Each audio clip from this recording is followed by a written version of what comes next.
আসসালামু আলাইকুম ওয়া রাহমাতুল্লাহি ওয়া বারাকাতুহু। ওয়া আলাইকুম আসসালাম ওয়া রাহমাতুল্লাহি ওয়া বারাকাতুহু। আলহামদুলিল্লাহ আলহামদুলিল্লাহিল্লাযী ওয়াকাফা ওয়া সালামুন আলা ইবাদিল্লাহিন ইসতাফা।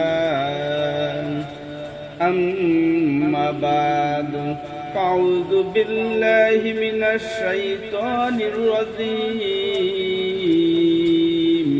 বিসমিল্লাহির রহমানির রহিম।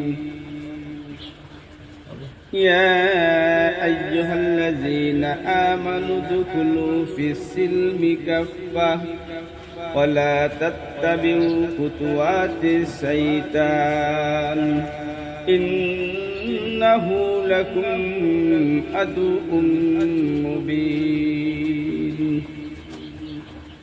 আলহামদুলিল্লাহ,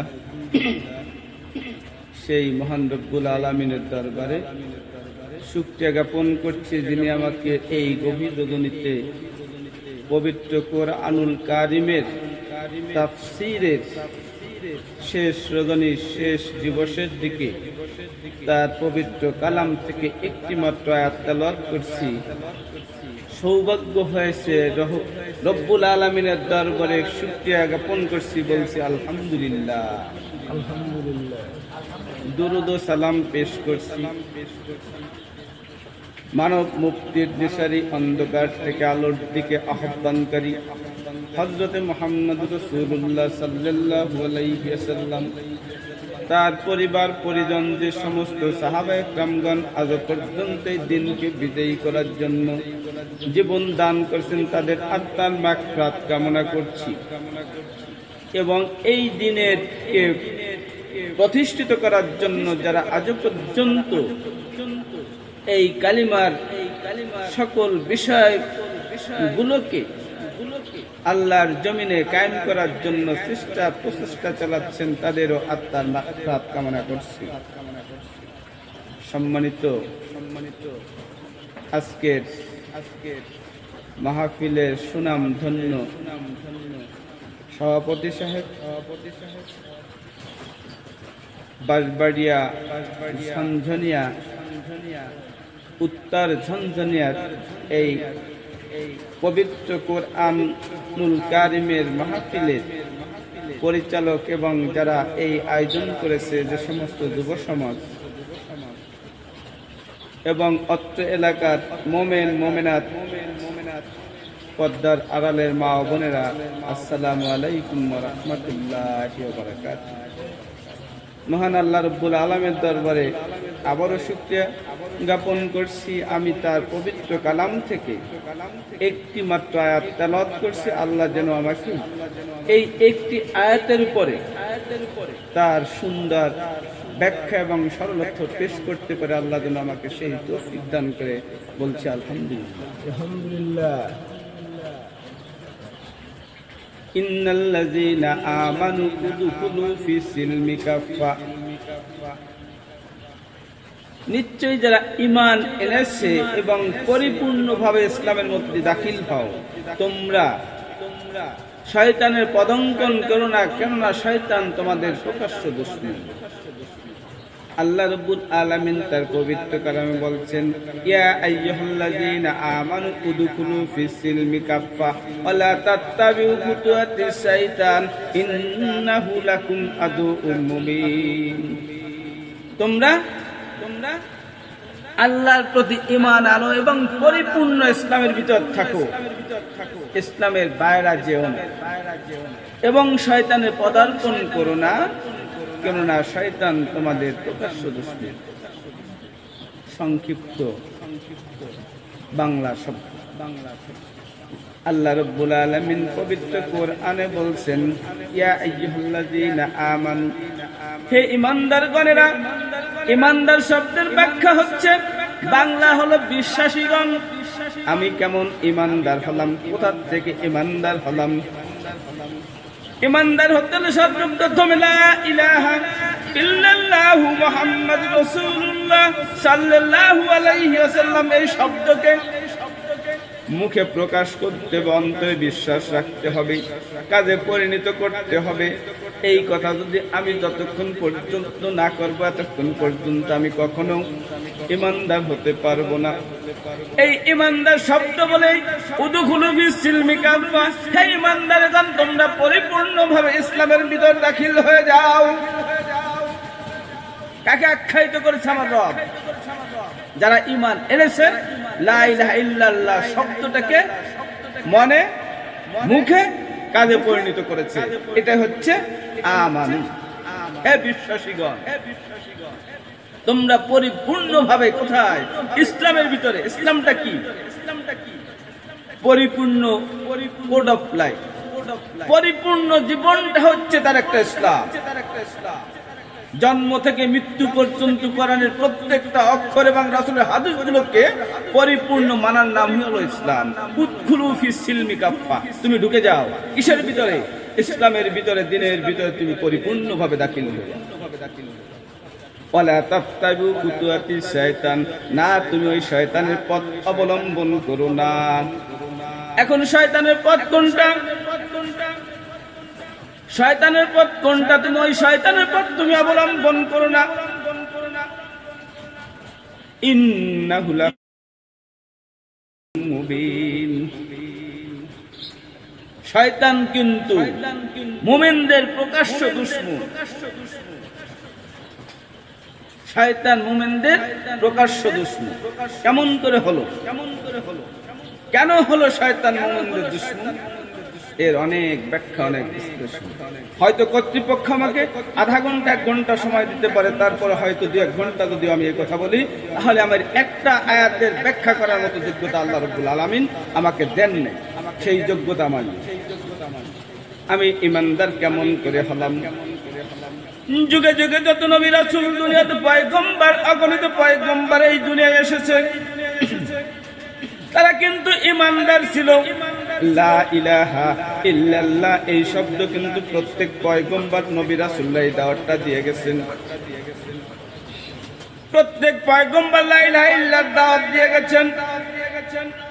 দাওয়াত দেওয়ার পরে কিন্তু যুগের পর শত বছর পরে একজন পয়গম্বর আবির্ভাব হয়েছে। প্রত্যেকের মিশন ভিশন ছিল লা ইলাহা ইল্লাল্লাহ। সর্বশেষ নবী হলেন কে? আমাদের মুহাম্মদ রাসূলুল্লাহ সাল্লাল্লাহু আলাইহি ওয়াসাল্লাম। লা ইলাহা ইল্লাল্লাহর সঙ্গে যখন আমার মালিক তার মুহাম্মদ রাসূলুল্লাহ সংযুক্ত করে দিলেন, একটা কালিমা হয়ে গেল। এই কালিমার বিশ্বাস করা, একে কাজে পরিণত করা হলো ঈমান। আর আমি যখন ঈমান আনলাম, সঙ্গে সঙ্গে তার জন্য কোরআনটা ফরজ হয়ে গেল। আরো 4টে বিষয় ফরজ করে দিল, সেইটা হচ্ছে কালিমা। প্রথম কালিমা লা ইলাহা ইল্লাল্লাহ মুহাম্মাদুর রাসূলুল্লাহ সাল্লাল্লাহু আলাইহি ওয়াসাল্লাম। দ্বিতীয় শব্দ হচ্ছে কি? তোমার জন্য কোরআন। কোরআন আরেকটা ব্যাখ্যা হচ্ছে তুমি যখন নামাজ পড়বে, নামাজ, রোজা, যাকাত, হজ, 5টা বিষয় এসে গেল। এই 5টা বিষয়, সর্বপ্রথম বিষয় হলো কালিমা। ইমানদার হতে হবে। ইমানদারের সঙ্গে সঙ্গে এই 5টা বিষয় আপনার পরিপূর্ণভাবে পালন করতে হবে। একটা বাদ দিয়ে যখন নামাজে যাবেন, আপনি কালিমাকে বিশ্বাস করলেন না। আপনার বিশ্বাস হলো না আমার মালিক যে তামাম পৃথিবী সৃষ্টি করেছে, না এটা প্রাকৃতিক। ইহুদিরা ইসলামকে মনে করে এটা তাদের একটা বানানো ধর্ম। ইহুদিরা মনে করে মানুষ জন্ম নিচ্ছে প্রাকৃতিক একটা কানুন সিস্টেম, প্রাকৃতিক সিস্টেম, এটা তারা তাই মনে করে। প্রাকৃতিক সিস্টেমটা আবার কিভাবে হয়? আমার মালিক যে তোমাদেরকে বারবার তোমাদের কাছে মেসেজ পাঠাচ্ছে, নবী রাসূল পাঠাচ্ছে, সর্বশেষ একটা বাইবেল কোরআন দিয়ে দিয়েছেন। সেই বাইবেলটা এমন করে সর্বপ্রথম সৃষ্টি করে শুরু করেছেন বিসমিল্লাহির রহমানির রহিম, আলিফ লাম মিম, যালিকাল কিতাবু লা রাইবা ফীহি হুদাল লিল মুত্তাকিন। কি সুন্দর ভাবে আমার মালিক এই যে আয়াতটা তিনটে লেখছেন, আলিফ লাম মিমের শব্দ আল্লাহ ভালো জানেন, আমার রাসূল ভালো জানেন। তারপরে আমার ব্যক্তিগত কথা আমি বলবো, আমার ব্যক্তি চিন্তা ভাবনা দিয়ে, আমার গবেষণা দিয়ে যে শব্দটা বলবো, আল্লাহ মাফ করুক, মিথ্যা হোক না, যুক্তি সহকারে আমি বলবো। আলিফ হচ্ছে আল্লাহ, লামে হচ্ছে লাউহে মাহফুজ, মিমে হচ্ছে মুহাম্মদুর রাসূলুল্লাহ। আল্লাহ রাব্বুল আলামিন লাউহে মাহফুজ থেকে যে কোরআনটা আমার এই দুনিয়াতে পাঠিয়েছেন, লাউহে মাহফুজ আজও পর্যন্ত খোদাই আছে, কিয়ামত পর্যন্ত খোদাই করা থাকবে। মুহাম্মদুর রাসূলুল্লাহ, এই কোরআনটা আমার মুহাম্মদুর রাসূলুল্লাহ সাল্লাল্লাহু আলাইহি ওয়াসাল্লামের কাছে এই দুনিয়াতে প্রেরণ করেছেন। আমার ব্যক্তিগত ধারণা এবং চিন্তা গবেষণা দ্বারা আমি বলতেছি, আল্লাহ মাফ করুক। জালিকাল কিতাবু লা রাইবা ফি, এমন একখানা কিতাব আমি তোমাদেরকে দিলাম, এর ভিতরে একটা হরফ পর্যন্ত কোনো মিথ্যা নয়। কিয়ামত পর্যন্ত এর থেকে একটা হরফ পর্যন্ত পরিবর্তন হবে না, এর ভিতর কোনো ভুলের কোনো লেশ মাত্রা নেই। হুদাল লিল মুত্তাকিন, এই কিতাব যে পড়বে মুত্তাকিদের জন্য একটা পথ প্রদর্শন।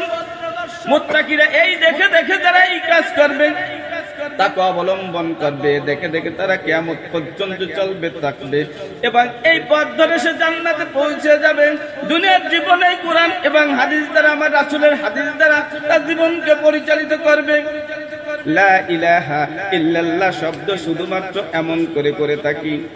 প্রত্যেকটা মসজিদে বর্তমান, আমি যদি ভুল হয় ক্ষমা করবেন, লা ইলাহা ইল্লাল্লাহ শব্দ শুধু আমাদের এই দেশে নয়, বিভিন্ন দেশে শুধুমাত্র সবাই একসঙ্গে জড়ো হয়ে কথাগুলো বলি, লা ইলাহা ইল্লাল্লাহ, লা ইলাহা ইল্লাল্লাহ শব্দ আমরা যখনই যেখানে যে সমস্ত মাহফিল করি, আমরা বলে দিই, ও বাইরে জিকির করতে থাকে না, 4 কাপ মুখে দিয়ে দিয়ে আমরা চা খাইতে থাকি, লা ইলাহা ইল্লাল্লাহ শব্দ মুখে বয়ান করে। হ্যাঁ, শব্দ ঠিক আছে, একটা আরবি শব্দ যখন উচ্চারণ হবে তখন 10টা নেকি করে তার আমলনামায় জমা হবে।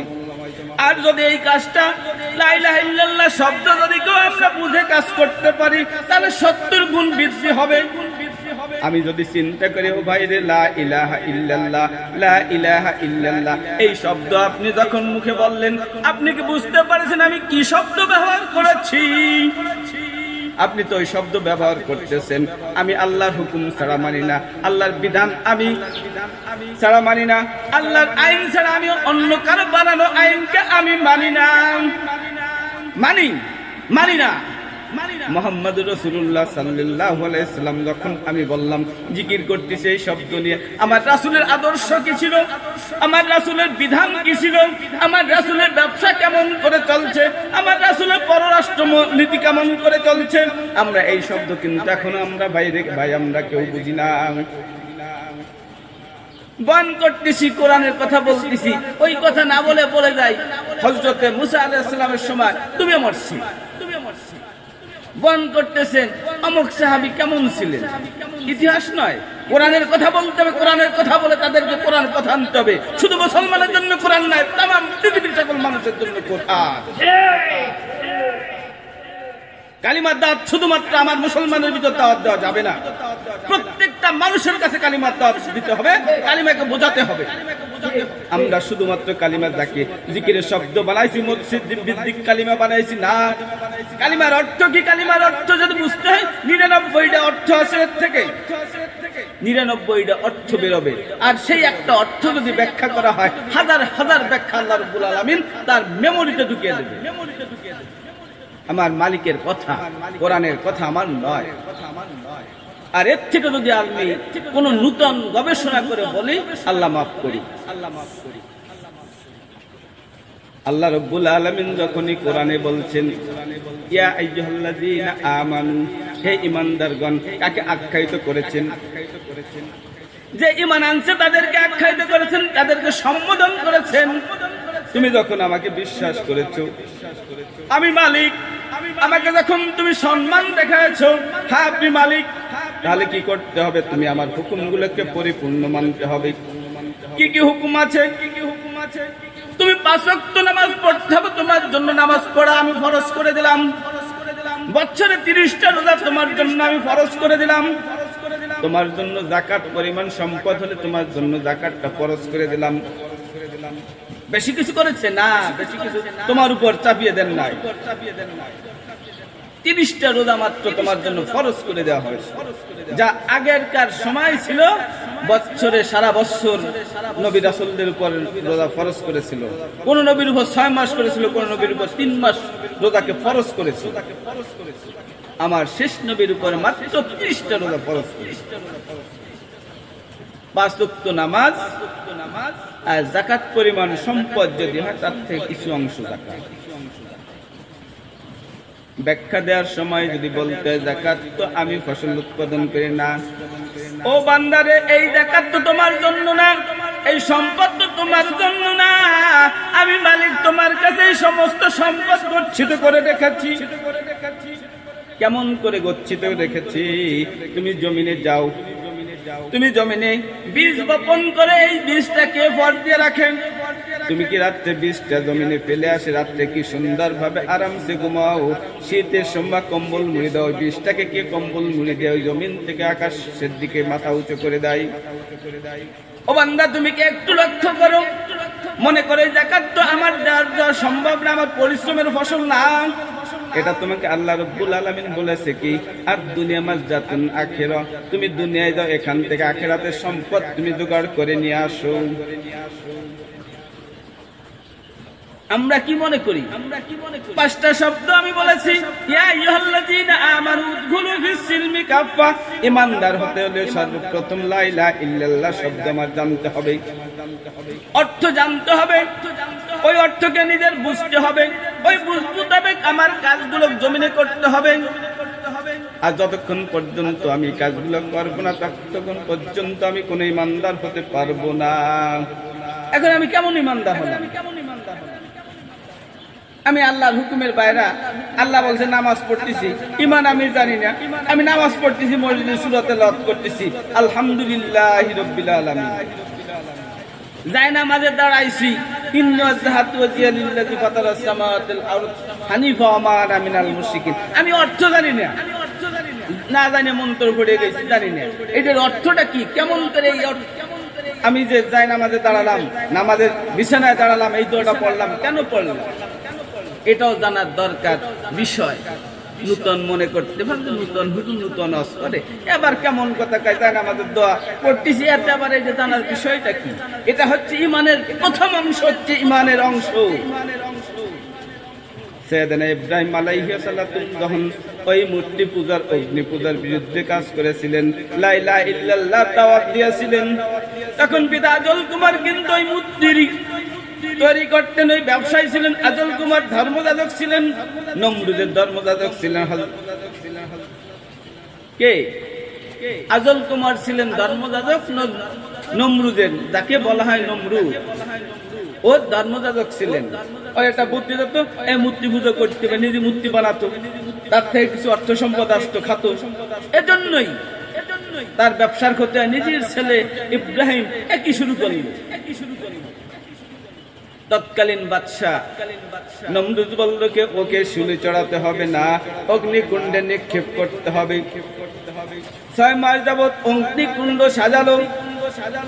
সাইয়েদনা ইব্রাহিম আলাইহিস সালামকে ওই চরকির উপরে বসালেন এবং চরকির উপর বসানোর পর চরকি ঘোরায়, শত শত লোকে চরকি ঘোরে না, ঠিক না। নমরুদ চিন্তা করলো ওর পিছনে কার ভালোবাসা আছে, কার স্নেহ আছে।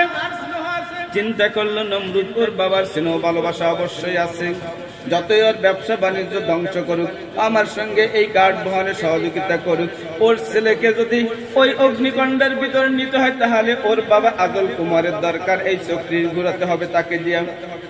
লোকজনকে পাঠালো, ওই আজল কুমারকে ডাকলো, আজল যে তোমার ছেলেকে অগ্নিকুণ্ডে ফেলাতে হবে, এখন চরকি ঘরে না, তুমি ঘুরাও, তাহলে চরকি ঘুরবে। যখন আজল কুমার এসে চরকি ধরলো, তখন অমনি চরকি ঘুরলি শুরু হয়ে গেল। এর ভিতরে হযরত জিবরাইল আলাইহিস সালাতু ওয়াস সালাম এসে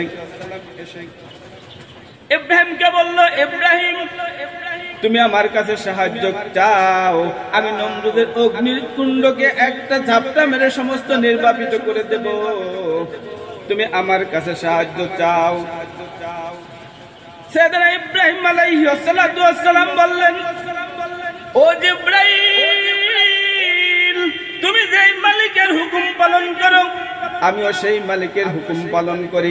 ওই মালিক যদি চিন্তা করে আমির মতো ইব্রাহিম 1012 যদি অগ্নিকুণ্ডে পুড়ে যাই আর অগ্নিকুণ্ডে পুড়ে পুড়ে ভর্ষিত হয়ে যাব, তারপরে মালিক যদি খুশি হয় আমি ইব্রাহিম খুশি।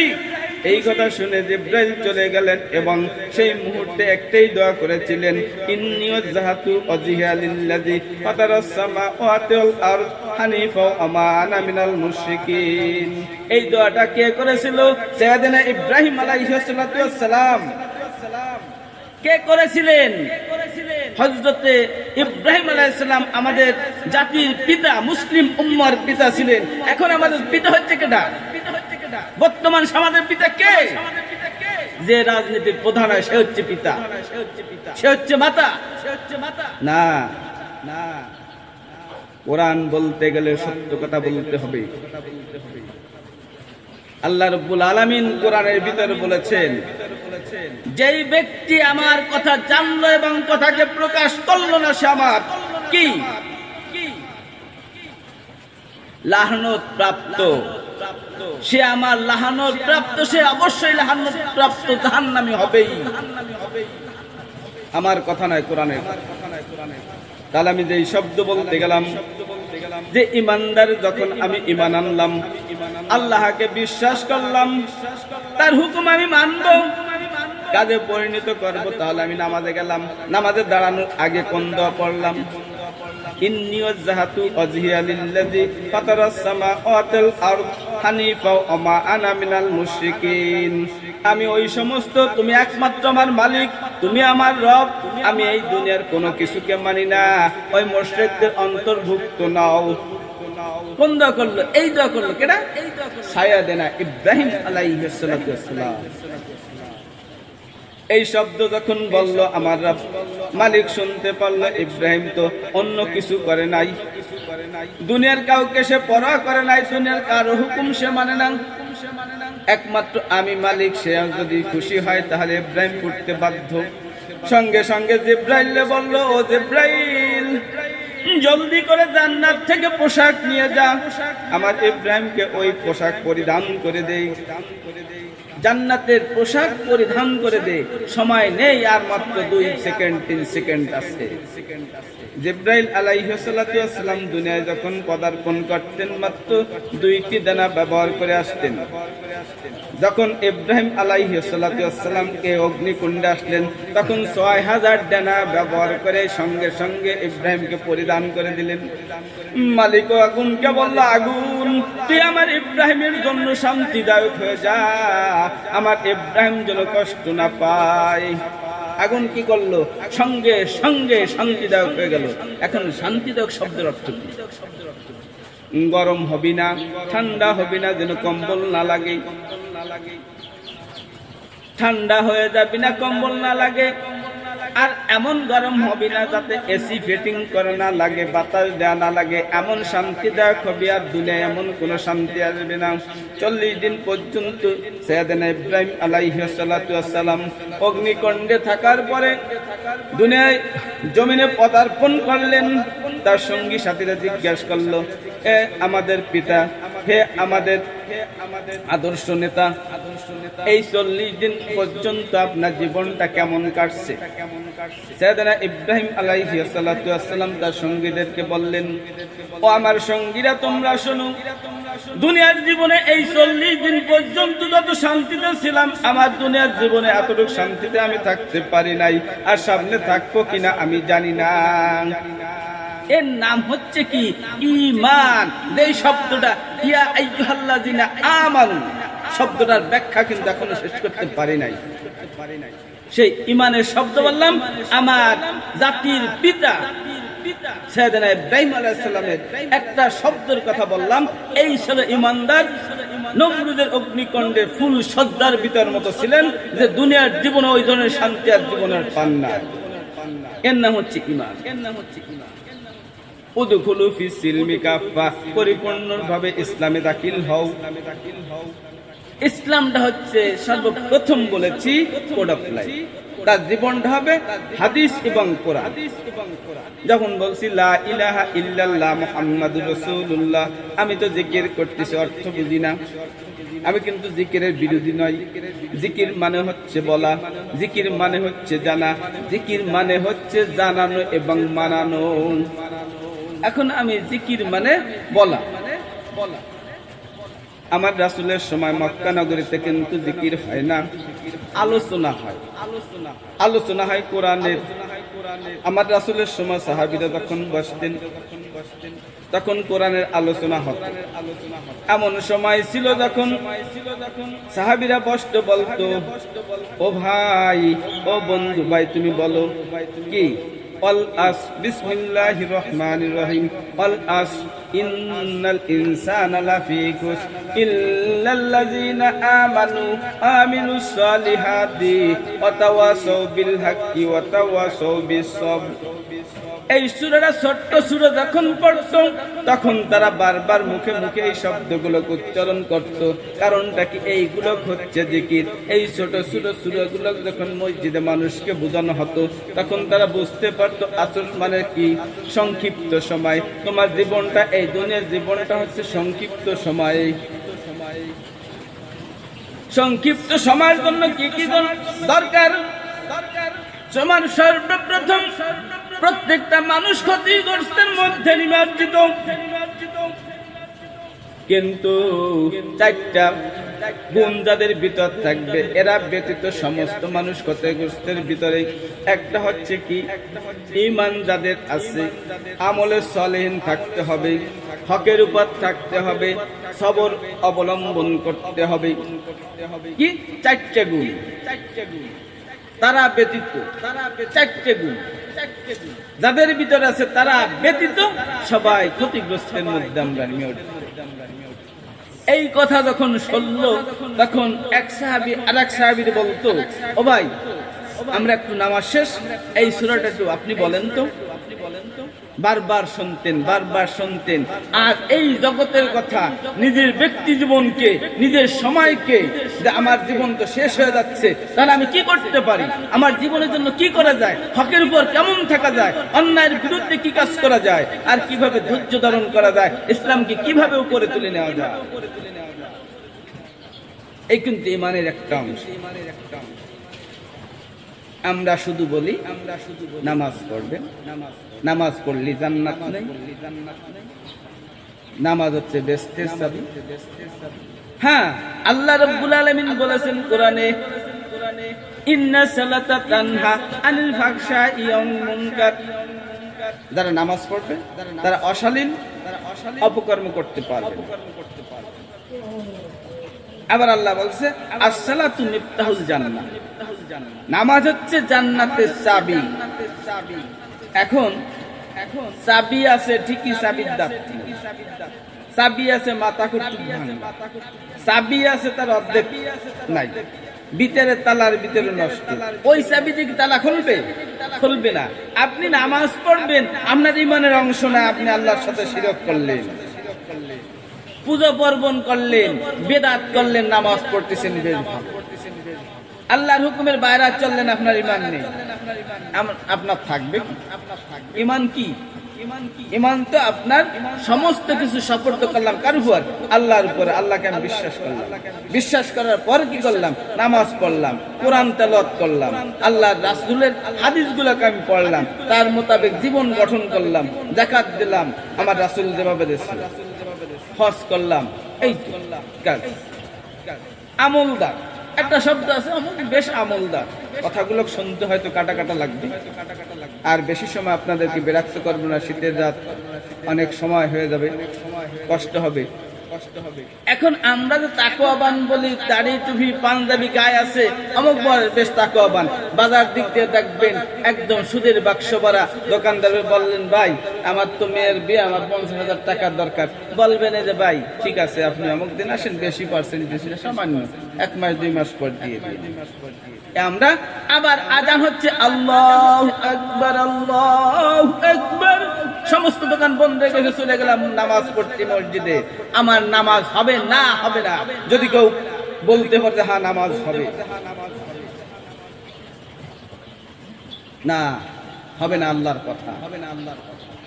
হ্যাঁ, আল্লাহ মাফ করতে পারেন, বলতে পারবো না আমক জাহান্নাম।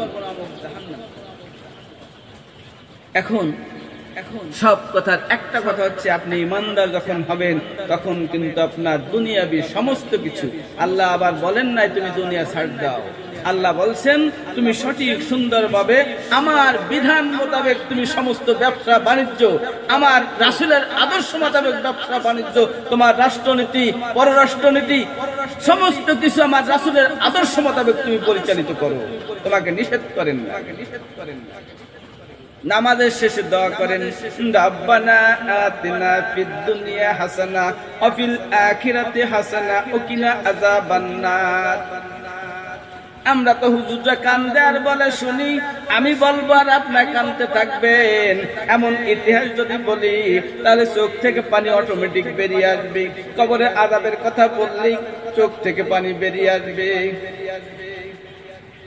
আল্লাহ রাব্বুল আলামিনের কাছে আমি কি ফরিয়াদ করছি? আল্লাহর কাছে ফরিয়াদ করেছি, আল্লাহ দুনিয়ায় শান্তি দাও, আখিরাতে শান্তি দাও, জাহান্নামের আগুন থেকে তুমি মুক্তি করো।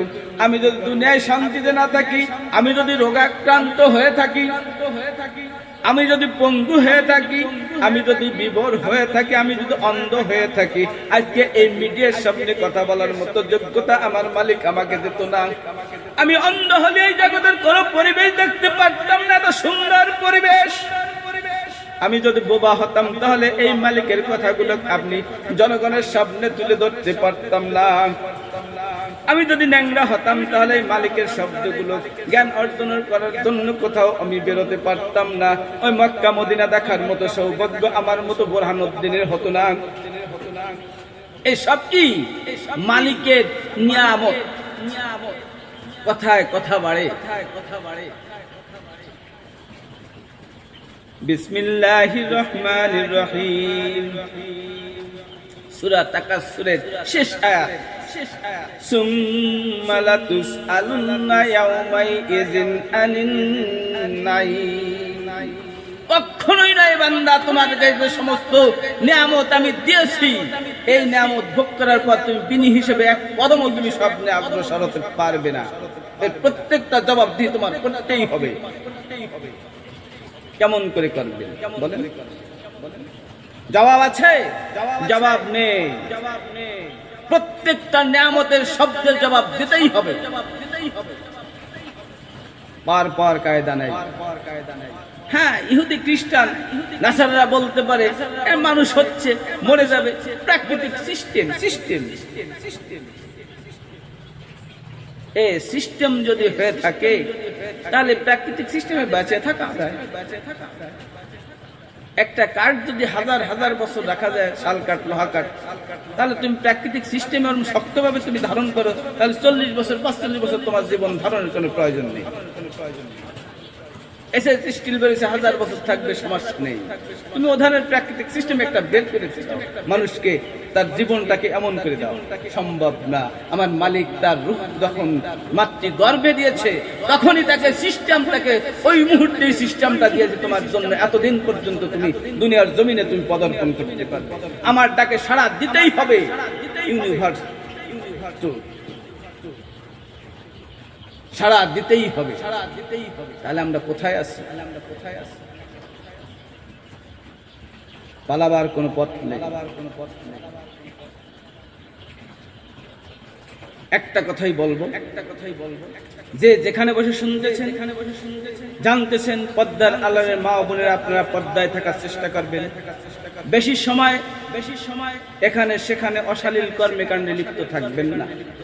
মা বোনদের মাত্র 4টা জিনিস করতে পারলে সে জান্নাত। পুরুষের কিন্তু অনেক ভয়াবহ।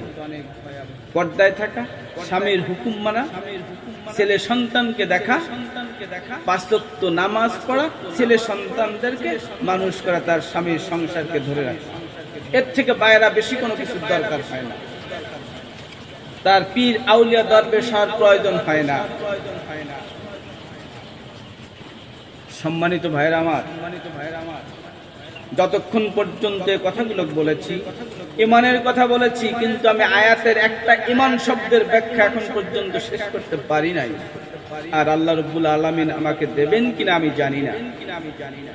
যে কথাগুলোকে আমি বলেছি, কালিমার শুধুমাত্র ইয়া আইয়ুহাল্লাযিনা আমানু দুখুলু ফিস সিলমি কাফা, এই কথাটুকুন শব্দ আমার মতো পাগল দিতে পারে নাই, সম্ভব হচ্ছে না। টাইমের সাথে কর্তৃপক্ষ টাইম শেষ হয়ে যাচ্ছে।